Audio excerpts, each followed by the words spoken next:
Okay, so this is the last lesson in this unit. What? So the last lesson is always a problem-solving lesson, so we're going to do a lot of focus on problem-solving today. This is all about, it says draw a picture and write an equation. Okay, to be clear, pictures in math are not, you know, Bobby has a cupcake. Okay, no, that's not a math picture. A math picture is if there are 10 cupcakes and 12 cookies, how many sweets are there in all? This is a math picture, okay? Math pictures are really just ways of setting ourselves up to understand more what it's asking. When I see a question mark up here, I know I need to add those two to get it together. If I see a question mark in one of these guys, I know it's asking me to subtract to figure out what is missing. So when I'm looking at this, it's got a little graph here. It's talking about the different types of brains. Very appropriate for this time of month. It's asking, the mass of a human brain is how much greater than the mass of a chimpanzee brain? So what is it asking me to do? What is it asking me to do? Subtract. It's asking me to subtract. What was my key word there that tells me I need to be subtracting?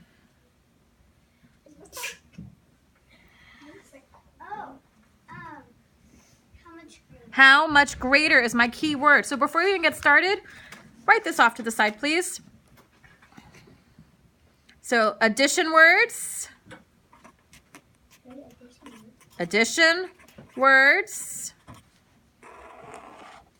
And then skip a few lines, like a lot. 1, 2, 3, 4, 5, 6. 1, 2, 3, 4, 5. And then go subtraction words.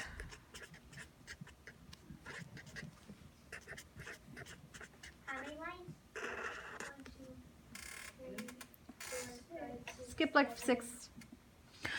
So when I'm reading problems, there are words that give it away on what I'm supposed to do.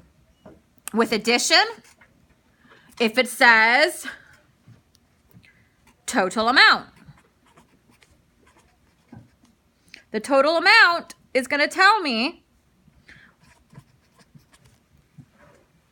what all I'm doing, that I need to add all of it together. That's what I need. Another word that tells me addition is in all. Another that tells me is how much.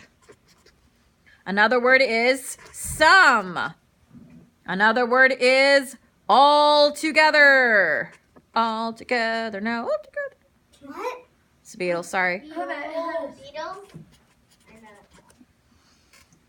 So those are all words that our brains should immediately go, up, addition.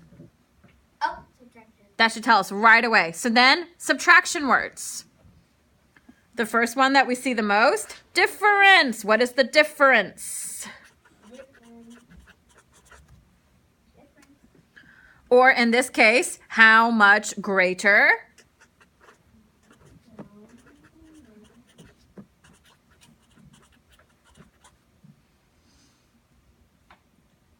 What's another thing that we would do? What's another one? More. How many more? Yeah. So how much greater? How many more is about the same, but you know what? They purposely use those different words to trip you up. How many more? Sometimes they'll even say how much fewer, how many less.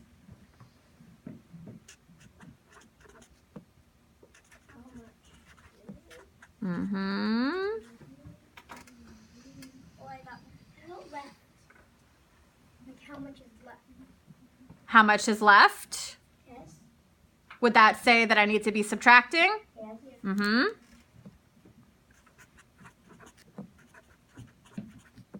Like 2 more. So we'll be seeing as we're reading through here, those words. And our brains should be able to determine, okay, that was an addition word, that was a subtraction word. That's going to immediately make your problem solving a lot easier. What about left and fewer? Aren't those lots of words? What? Aren't left and fewer more words? Yes, left and fewer. Wait. What about how much? Wait, we just. Well, I've got how much greater, how much left, how much fewer. A lot of that is going to be, it's asking those specifics. So let's take that and go with it now. Okay. So it's saying how much greater, which means I'm figuring out the difference, which means I'm doing subtraction. Human brain versus chimpanzee. Human, 1,350. So I'm going to write down 1,350. And chimpanzee, so minus 420. 0 minus 0 is 0. 5 minus 2 is 13 minus 4, 9. So 930. That's it. Because remember, there's no point in redistributing, taking the 1 and making it a 0 and making this 3 a 13. There's no point. I've already got a 13, so I just look at it as 13 minus 4. If I can cut some corners and make things go a little quicker, I'm going to do it. So for number 1, it says Sandy earned $36 from babysitting and $15 for doing her chores. Write an equation and find the total amount that Sandy earned. And it shows you a picture here. So what is this asking me to do? What was my key word? Total. So all I'm doing is 36 plus 15. What's 6 plus 5? 11. Okay, 1 plus 3 plus 1 is basically 3 plus 2. 5. So 51. Not bad, right? That's totally manageable. What about the pictures I did?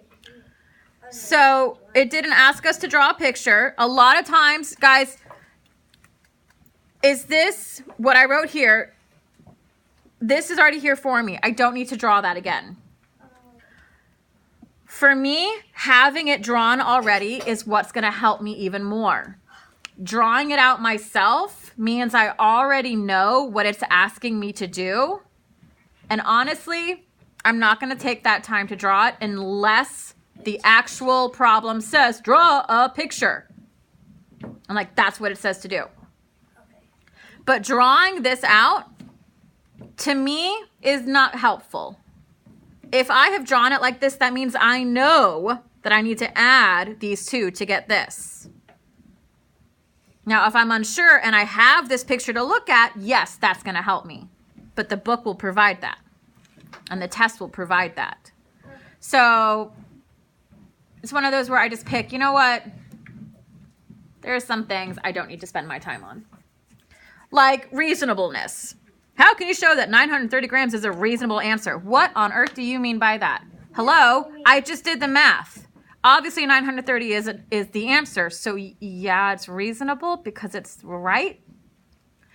I don't want you to take the word reasonable very seriously. Usually when it's asking you that, it's just saying, does this make sense? Is your answer right?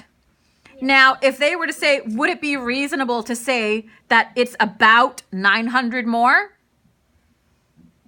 Yes, because the answer is 930. So it would be reasonable to say 900 more. Would it be reasonable to say it's 1,000 more? No. Would it be reasonable to say that the brain is about 1,000 more? Honestly, yes. Well, yeah. If I'm rounding to the nearest 100. Wait, what? How? If I'm rounding to the nearest, if I'm turning that 9, 10 is going to make it go down to 900. If I'm talking about rounding this up, 9 can be pretty close to 1,000. When we're talking in the grand scheme of things, $930, a lot of people will just say 1,000. In fact, most people, if something costs $930, will say, yeah, it's about $1,000. And then when you go to check out, like, your total is $930. And the person's like, oh, I saved money. Hooray! And they don't realize that, maybe the people just said that it's about this much and then the actual price is left. And then people are like excited and everybody go buy this because it's going to be cheaper. Yay! No. There's a whole nother world of tactics on how to sell things. We're not going to get into that. Like 99. But yes, $9.99 looks less than 10. Yeah. Like, Anyways, so I don't want you to be freaking out when you see these reasonableness questions. It usually just means, is the answer right? Or is it close to being right? And then we'll say, yes, because I did the math and here it is. Can we move on? So I'm going to do 4 and 5 with you to demonstrate how to go through these word problems. These things are tricky and they are trying really hard to mess you up. So here's what we're going to do. We're going to read it once and then we're going to talk about what needs to be done. So 4 cities are on the same road that runs east to west. Fleming is west of Bridgewater, but east of Clinton. Union is between Fleming and Bridgewater. It is 21 miles from Fleming to Union. It is 55 miles from Clinton to Union. How far is it from Clinton to Fleming? Okay, my brain's pretty scrambled after reading that. But what I'm going to do now is ask myself, what is it asking me to do? The actual question is, how far is it from Clinton to Fleming? Now, my brain is still a bit of a mess from this, so I'm going to draw a picture here and let me show you how I'm going to work this out, and I want you to do it with me. I'm going to do it one sentence at a time. 4 cities are on the same road that runs east to west, okay? Here is a road that runs east to west. So here's my west, and here's my east. All right, now I'm going to go to my next sentence. Fleming is west of Bridgewater, okay? West of Bridgewater. That means Fleming is going to be on this side and Bridgewater's over here. So I'm going to put Bridgewater right here. And I'm going to put Fleming right here. And then it says, but east of Clinton. Fleming is west of Bridgewater, so it's west of Bridgewater comes before it. But east of Clinton, meaning Clinton is over here.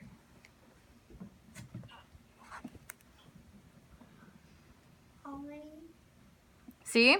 Good so far? We good? Yeah. Because Fleming is west, meaning it comes before. But it's east, meaning it comes after of Clinton. Okay. Union is between Fleming and Bridgewater. Oh, so I'm going to put Union right here. You know what? This might not be the most accurate, but that's okay. If anything, I might move my F a little closer here in the middle. But honestly, that doesn't matter. As long as I can visualize what's going on, I'm going to be fine. All right. So now I've got where my cities are. It is 21 miles from Fleming to Union. Okay, so Fleming to Union is 21 miles. It is 55 miles from Clinton to Union. Okay, so Clinton to Union is 55 miles. Can you see it now? Yes. Now that I have drawn this out, I have a better understanding of what it's asking me. How far is it from Clinton to Fleming? I need to figure out this question. I know the answer. Now, oh, light bulbs are happening. Now I'm going to draw one more picture using this graph to help me. And maybe now you'll understand. Here we go. Ready?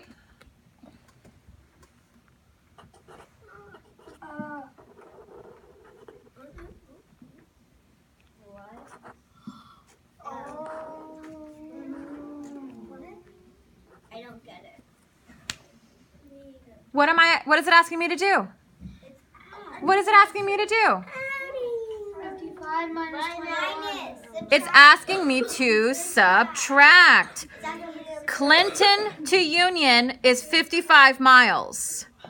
Fleming is in between that. So I know that Fleming to Union is 21.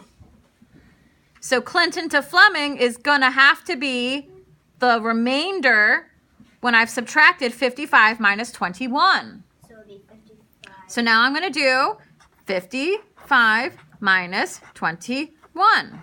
What's 5 minus 1? 4. What's 5 minus 2? 3.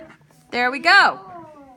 So how far is it from Clinton to Fleming? 34. 34 miles. That's my answer.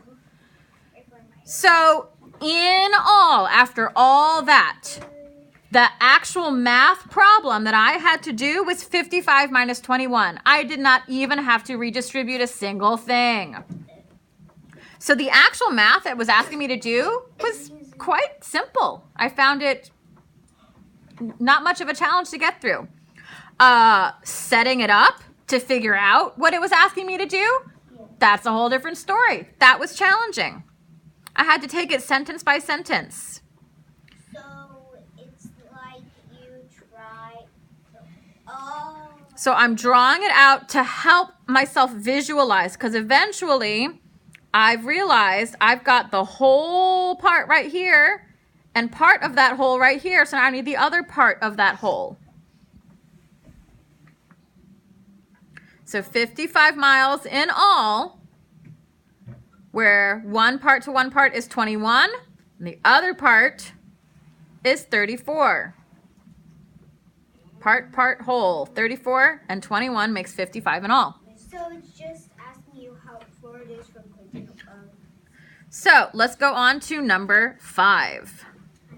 Once again, I'm reading it all the way before I start trying to answer it, because assumptions are what get me in trouble.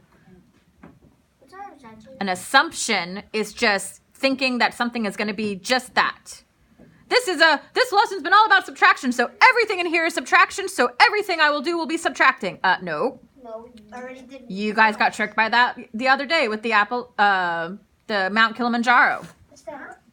Remember climbing Mount Kilimanjaro and it was asking the total amount, and a lot of you wanted to start subtracting? Are we gonna do this today? So, Scott and his friends walk to school together. Scott leaves his home at 7 a.m. He meets Johnny and Zach at the end of the block. Next, they meet Paul, Tim, and Pete. Dan and Tori join them 1 block before school. How many friends walk to school all together? Okay. First off, what is the question? How many friends walk to school all together? Was it asking me to do? Add, because all together. So literally, guys, it's asking me to add up all the names. So here's what I'm going to do. Does 7 a.m. matter? No. No. Does going to the end of the block matter? No. They are trying to mess with your brain and make you think you need to draw some crazy picture. So what I'm going to do is now I'm going to reread it and I'm going to write down the names as I see them. Scott, okay,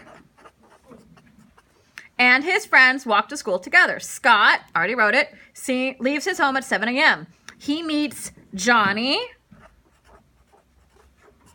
and Zach at the end of the block. Next, they meet Paul, Tim, and Pete. Dan and Tori join them 1 block before the school. How many friends walk all together? Okay, so 1, 2, 3, 4, 5, 6, 7, 8. There we go. 8 friends. That's it.